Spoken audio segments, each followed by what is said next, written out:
Am I the a-hole stories? Am I the a-hole for saying I won't attend Christmas if my aunt and uncle will be there, resulting in them being uninvited? When I was 17, I got pregnant and my parents kicked me out.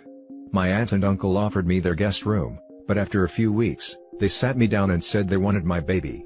I then got a guilt trip of pro-life propaganda, mixed with telling me I couldn't take care of a kid, and that they let me live with them for free, and basically said that I should give them my kid because of all this. I said yes, because I was worried they'd kick me out if I said no. I sat my A-levels, and when my student loan came through, I just left and went to my chosen university, a few hours away. I was about 7 months pregnant at the time. I tried to talk to them about it, but they wouldn't listen, so I wrote them a letter instead. By the time I arrived, I had a ton of messages from them, upset with / mad at me for how I handled things.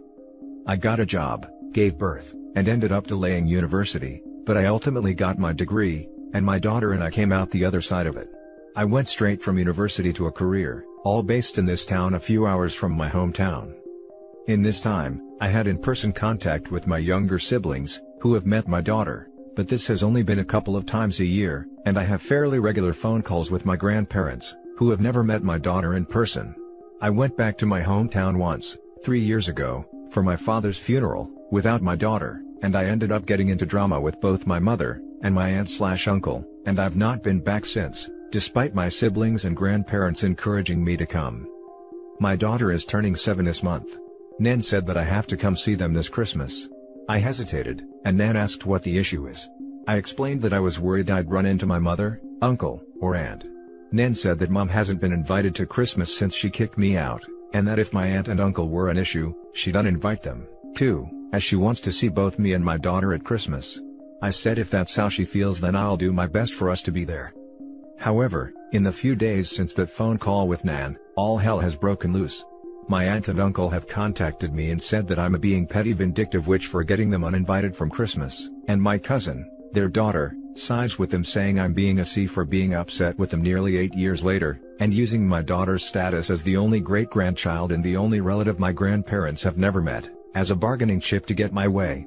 My siblings are torn between feeling that I should be allowed to state my feelings and that it was Nan's choice to uninvite them, and saying that I could have just left it alone, and trusted that if there was an issue, people would intervene before it got ugly, and that I should tell Nan to re-invite them and apologize to them for getting them temporarily booted. Am I the a-hole? Now for the top comments. Not the a-hole, it sounds like Nan suggested it, not you. If you don't feel comfortable around these people and your Nan knows that, she has every right to disinvite whoever she wants. And to add, Nan is an amazing lady. She clearly misses and loves OP, and sees how big of idiots her kids are and won't bow to them. Cheers to all the Nans that can see their own kids BS and are the opposite from entitled/narcissist. Give her lots of love OP. Not the a-hole. Not the a-hole, honestly, it sounds like the only reason they gave you a place to stay, was so they could essentially steal your child. They were trying to make it like you owed them and your daughter was payment. Good on you though, they and anyone who agrees with them are toxic. They did basically say, that was their motivation for taking me in, and heavily implied that if I terminated/adopted her out to other people, I'd have to find somewhere else to live. Not the a-hole. Your aunt and uncle made their choice to be ugly, these are the consequences. It's not like you asked Nan to uninvite them, she clearly doesn't want them there either. I wouldn't sweat this if I were you. They are totally bullying OP because Nan is unwavering. Oh, to be a fly on Nan's wall and watch her with her back up to these people, defending her granddaughter. OP is definitely not the a-hole. Now for the next story. Am I the a-hole for telling my mom that I won't spend Christmas with her if my brother is involved? Okay, I know it looks bad but please hear me out. I'll start by saying I absolutely hate my brother. He is a person that thinks the world owes him stuff. He will lie and steal from everyone, including his family. My mom is the type that says forgive and forget.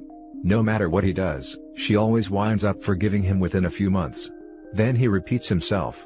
My mom knows I don't follow that and have, in fact, disowned him from my life as much as possible. This year during COVID, my grandma let him and his pregnant girlfriend stay with her. They wound up trashing her house, not paying rent, and then just a month before the baby was born, stole my disabled grandma's new truck and moved out without warning. This is just the simple version, but yeah. I hate him, and I want nothing to do with him. My mom called me up today to tell me the Christmas plans and told me how much she is looking forward to having the new baby there. I tell her that I won't be coming if he is there. She tries pulling the, "I'm your mother, so you and your brother should all be here." But I still tell her no. She can either have my brother, or me. I also threatened that if she tried to trick me into coming while he is there, then I will disown her as well. Not the first time she's done something like that. I won't hold it against her for picking him and the baby. I'm fine with it. I just will not be around my brother at all. Now for the top comments. Not the a-hole, you're setting healthy boundaries. Just make sure you remind your mom that you love her. Your decision has nothing to do with her and everything to do with your brother. OP, where's your grandma spending Christmas? 'Cause personally, I'd spend it with her. I reckon grandma would love that too. Definitely. There's loads more options as well. I don't get on with my sister either, so if she spends Christmas with my mother, I tend to not go, and see if my mums wants to spend Boxing Day together instead. Means everyone gets family time and all the leftovers get eaten. Not really. We don't live in the same town. So, if I don't go spend a week with her, I won't be able to have Christmas with her. I also don't have a car, so it's not like I can visit her whenever. Not the a-hole. But, as awful of a person your brother is, you shouldn't have given your mother an ultimatum. She can either have my brother, or me. I also threatened that if she tried to trick me into coming while he is there, then I will disown her as well. Not the first time she's done something like that. Just don't go, period. Spend Christmas with your grandma if possible. By the way, was it her mother or mother-in-law's truck that they stole? Did he face any consequences on that? Would you want to spend time with a person where your first instinct on seeing them is to attack them? I've already been tricked like that before into seeing him, and I won't have it happen again. Also, no, nothing could be done to my brother. It's complicated. Now for the next story. Am I the a-hole for screwing my son over, in favor of his wife? My adult son Bob is lazy, arrogant, entitled, abusive, know-it-all. I tried to parent him, but my wife always threatened to divorce me and take all the kids anytime I discipline him, lecturing, grounding, taking away privileges. I know I'm not innocent in this, but Bob has turned out insufferable. 8 years ago, Bob, then 26, married Beth, 19. They had twins right away, so I gave him a glorified job that he's still doing. I gave Beth an entry-level position a couple years later, and she quickly worked her way up. She's indispensable now. 3 years ago, I asked her to go to school to learn the technical side of the business. She's doing amazing and will even finish early. Bob didn't want Beth to go to school, but I pressured and bribed to get him to accept. I offered an extra allowance, and told him that she could help him run the company after I pass. I might be the a-hole because I lied. I have zero intention of giving him the company. Bluntly, he's incompetent. I've been grooming Beth in the background to succeed me. I'm secretly planning to retire in the next 5 to 6 years after Beth is established. Bob gave up his dream job to stay and work here. Which I know is bad. But he was expecting me to fund his career, so am I still the bad guy? Now for the top comments. Not the a-hole. Bob sounds painful. The wife should kick him to the curb and run the company herself, lol. If I'm honest, I don't think their marriage will survive if she accepts. But my grandkids will be better off if she's running the company. Good. Nothing worse than a parasite in the family business. Does she know you'd have her back if she leaves your son? It might well be the only reason she's still with him. She might think it could put her career and stability of her kids in jeopardy. She doesn't like to talk about her marriage and I haven't pushed. I should tell her that if she leaves, she'd have an apartment for her and the kids. It's where my other daughters stayed growing up. Not the a-hole. Bob is a controlling leech. It's almost fitting that he gave up his dream job, which has been, where for the last 8 years. After trying to hold her own career back. Make sure Beth herself knows everything well in advance, and is going to have time to plan and figure out how to handle this. Edit, to answer a couple of questions. 1. Bob wanted to be a music producer. 2. I haven't directly told Beth that I will support her if she leaves, but you'll have convinced me I should. 3. Yes, I've talked to a lawyer. A whole team of them. Legally, he's entitled to nothing. If he fights it, my lawyers are better than his mother's lawyers. Now for the last story. Am I the a-hole for telling my grandparents not to bother visiting me and my baby, after they have ignored me for the last 28 years? I am the first grandchild of my grandparents. They have always lived in a different state to me, and I've met them a handful of times. They have never really made an effort to be involved in my life. I've never received as much as a card from them. I've never asked for anything and I don't expect anything. I'm not sure why they haven't been involved in my life, but I'm 28 now and I don't care about it. When I became pregnant earlier in the year, my dad said I should call and tell them. So I did, because I love my dad, and I thought it would be nice. But I wish that I hadn't. During the phone call, she said word for word, "Sorry, I haven't been in touch, you know how things are." Well, no, I don't actually, but yeah, thanks for ignoring me for 28 years.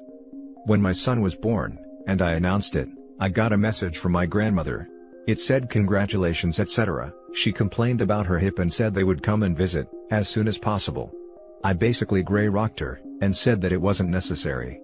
If they were to visit, I would prefer it to be sometime next year, as I'm trying to establish a routine with my baby. And of course, pandemic. She didn't reply to me, and then on my birthday last week, she sent me another message saying they were coming in January, and to hug the baby for us. Now I understand that they're excited, but I don't appreciate people who have had literally nothing to do with me expecting to now have a part in my life, simply because I've had a baby. It feels fake, it feels like I'm not enough, and like all they care about is that I've made them great-grandparents. And quite frankly, I don't care much about them. I had a really rough upbringing and they know that. They never checked on me or asked me if I was okay or needed anything. I don't feel obligated to have a relationship with them. My dad has said the way they have ignored me is BS. Should I just let them visit? Note they would not be staying with me. So, am I the a-hole for telling them to not visit me? Edit to add, I agree it's confusing that I called them in the first place. I felt kind of pressured for my dad to do it. He had asked me and then kept pestering me about it. I did it without really thinking it through and the potential consequences. I never expected her to want to visit. I regret calling them.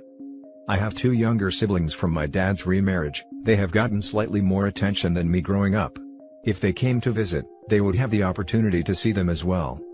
When I was born, they told my father that my mother was a witch who would burn in hell, and that they hated my name. Now for the top comments. Not the a-hole. People do not deserve to see you or your child. They earn the right to be in your life, which these people did not do. Yes, and can we talk about grandparents' right? I think it's a privilege, not a right for them to visit. It's your baby. No one needs the relationship with them, especially if they are narcissistic or using you. Bottom line is, you are never entitled to visit, grandparents-wise. Not the a-hole. They've had 28 years to care, it's a bit late now. Frankly, just ignore them, don't engage with them. Don't reply to messages or anything. If they finally manage to ask you why you've been ignoring them, simply say, "Oh, you know how it is." I agree. However, I feel like I've unintentionally opened the door to this. "Hey, for your info, I'm having a baby, but I never want you to meet it or be part of our lives," is a confusing message, and not something I'd assume from the interaction as told by OP. To me, that would be an offer back into my life that the grandparents are taking me up on. I'm not saying that the grandparents aren't a-holes for neglecting OP their entire life, or for just assuming it's okay to come in January without asking, but I do think that a follow-up conversation between OP and them is warranted, so that they get the intended message before too much headache/heartache occurs. No a-holes here. The thing is, from their perspective, they hadn't heard from you in years. You reached out and called them to share your news about being pregnant. They potentially thought that you wanted to open to the door for a future relationship. That now you're becoming a mother, you wanted to also strengthen your relationship with them. It honestly sounds like they're just trying to be nice. That doesn't mean that you have to reciprocate, but I don't see how it would harm you to meet up once, let them take some photos, and then go on with your separate lives. It just seems bizarre otherwise. Like deliberately calling someone to tell them that you don't want to talk to them. If you felt this strongly about not wanting any sort of relationship, you shouldn't have called them in the first place, regardless of what your father wanted. P.S. Old people talk about their aches and pains. It's just what they do. And that's why I regret telling them I was pregnant. And that's it for this video, guys. If you have thoughts to share, leave a comment below. Don't forget to hit like and subscribe if you like this content. I'll catch you in the next one. Good day, everyone.